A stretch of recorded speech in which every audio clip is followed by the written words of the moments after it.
అందరికీ నమస్తే, welcome to our channel. TTD మాజీ చైర్మన్ వైవి సుబ్బారెడ్డి గారు మళ్ళీ బాగా వైరల్ అయిపోతున్నారు. ఎందుకు ఏంటి అనేది ఈ వీడియోలో తెలుసుకునే ప్రయత్నం చేద్దాం. అయితే తిరుమల కల్తీ నెయ్యి వ్యవహారంలో మరి ప్రధాన నిందితుడిగా ఉన్నటువంటి చిన్న అప్పన్న ఆయన అంటే ఎవరో కూడా నాకు తెలియదు అని చెప్పేసి ఏకంగా జాతీయ మీడియా అంటే నేషనల్ మీడియాకే ఆయన చెప్పుకోవడం జరుగుతుంది. అంటే చిన్నప్పని ఎవరండి? స్వయాన ఈయన పిఏ. ఆ విషయం ప్రతి ఒక్కరికి తెలిసిందే. ఇప్పుడు ఈయన ఏం చెప్తున్నాడు? అసలు చిన్నప్పటి అంటే ఎవడో కూడా నాకు తెలియదు అన్నట్టుగా ఆయన డ్రామాలు క్రియేట్ చేస్తున్నారు. ఎందుకు ఏమిటి అనేది ప్రతి ఒక్కరికి తెలుసు. ఇప్పుడు తిరుమల కల్తీ నెయ్యి వ్యవహారం చాలా జోరు మీద ఉంది. ఎక్కడ విషయాలు బయటకు వస్తున్నాయా అని ఇప్పటికే సిట్ ఆధారాలతో సహా బయట పెట్టింది. ప్రధాన నిందితుడు మరి అన్నీ చేసింది ఎవరో కాదు, మరి ఈయన పిఏ అయినటువంటి చిన్న అప్పన్న చేతుల మీదుగానే అన్ని కార్యక్రమాలు కూడా జరిగాయి అని చెప్పేసి సిట్ అయితే నిర్ధారించడం జరిగింది. ఈయనేమంటున్నాడు? లేదు, మేమేం తప్పు చేయలేదు, తప్పు చేసిన వాళ్ళు మాత్రం అసలు వదిలిపెట్టకూడదు అని చెప్పేసి వైవి సుబ్బారెడ్డి గారు చెప్తున్నారు. అంటే ఇక్కడ తప్పు చేసింది ఎవరండి? సిట్ ప్రకారం ఎవరు ఇచ్చారు? తప్పు చేసింది ఎవరు? ఆయన పిఏ. అంటే ఆయన కింద పనిచేసిన పిఏకి శిక్ష పడాలి, నన్ను మాత్రం వదిలేయండి అని చెప్పేసి మరి వైవి సుబ్బారెడ్డి గారు ఇండైరెక్ట్గా తనను తాను డిఫెన్స్ చేసుకుంటున్నారు. అవతల వాడు ఎలా పోయినా పర్లేదు, మన కిందవాడు ఎలా పోయినా పర్లేదు, మన పని కోసం ఉపయోగపడ్డాడు, అవును మనం జీతం ఇచ్చాము, ఆడి పేరు చెప్పేసి మనం నొక్కేసాము, అయిపోయింది, ఆడు దొరికిపోయాడు, వదిలే అంతే. అయితే ఇక్కడ అంటే అప్పుడప్పుడు జగన్మోహన్ రెడ్డి గారు కొన్ని మాటలు అంటూ ఉంటారండి, విలువలు విశ్వసనీయత అని చెప్పేసి.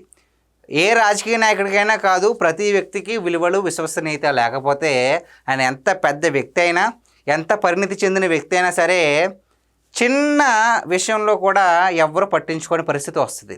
ఇప్పుడు సేమ్ వైవి సుబ్బారెడ్డి గారి తీరు పైన ప్రజలు కూడా ఇదే విధంగా భావాన్ని వ్యక్తం చేస్తున్నారు. ఎందుకు అంటే తన పిఏనే చేశాడు అని చెప్పేసి సిట్ అయితే నిర్ధారించింది కదా. ఒక పిఏ తన బాస్ మాట కాదని ఇవన్నీ చేస్తాడా? చిన్న లాజిక్. సరే, ఈయనకి తెలియకుండా చేశాడండి, చేస్తే ఈయనకి తెలియకుండా ఉంటుందా? ఈయనకి తెలియకుండా చేశాడు అందాం, కొంతకాలం చేస్తారు, లేదంటే ఇంకొంతకాలం చేస్తారు. మరి ఈయన ఎప్పుడు నిరంతరం ఈయన పక్కన ఉండే వ్యక్తి ఈయన్ని కళ్ళు కప్పి ఎలా చేస్తాడు? ఇప్పుడు ఆయనకి ఏమైనా బాగా పొలిటికల్ బ్యాక్గ్రౌండ్ ఉందా, లేదంటే ఎకనామికల్ బ్యాక్గ్రౌండ్ ఉందా అంటే లేదు. ఆయన ఈయన దగ్గర ఒక 60,000 రూపాయలకో 50,000 రూపాయలకో జీతం తీసుకునే ఒక సాధారణమైన పిఏ అంతే. అయితే ఆయన అంత అన్ని కోట్లు స్కామ్ చేశాడు, మరి ప్రతి కిలోకి 25 రూపాయల చొప్పున కమిషన్ కొట్టేశాడు అని చెప్పేసి ఆధారాలతో సహా బయటకు వచ్చినాయి. ఎందుకు చేశాడు ఏంటి అనేది ఆయన బయటకు పెట్టకపోయినా ఎవరు చేయించాడు అన్నది మాత్రం ప్రతి ఒక్కరికి తెలుసు. అయితే ఇప్పుడు ఈయన కాపాడుకోవడానికి తప్పు చేసిన వాళ్ళకి శిక్ష పడాలి, మేమైతే తప్పు చేయలేదు అన్నట్లుగా పోర్ట్రేట్ చేసుకోవడానికి ఏకంగా నేషనల్ మీడియా కూడా చెప్పడానికి కూడా వెనకాడట్లేదు.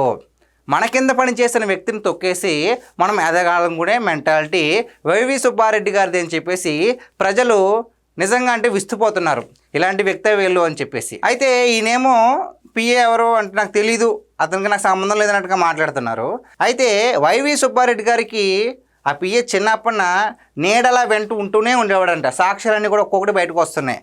దానికి ప్రధానమైన సాక్ష్యం ఏదైనా ఉంది అంటే ఈయన ఫోన్ నెంబరే ఆ చిన్నప్పుడు వాడేవాడు. అదేంటి, ఒక పిఏ తన ఓనర్ నెంబర్ని ఎలా వాడతారు? ఎంత చనువు లేకపోతే ఆయన ఇవ్వకుండా ఈయన అనుమతి లేకుండా ఆయన చేసుకోలేడు. అలాగా ఆ సిమ్ మీద ఆయన ఏం తీసుకోలేడే.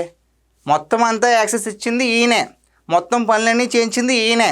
కాస్త లాజిక్గా ఆలోచిస్తే ఈయన ఏ ఆదేశం లేకుండా ఆయన ఏ పని చేయడు.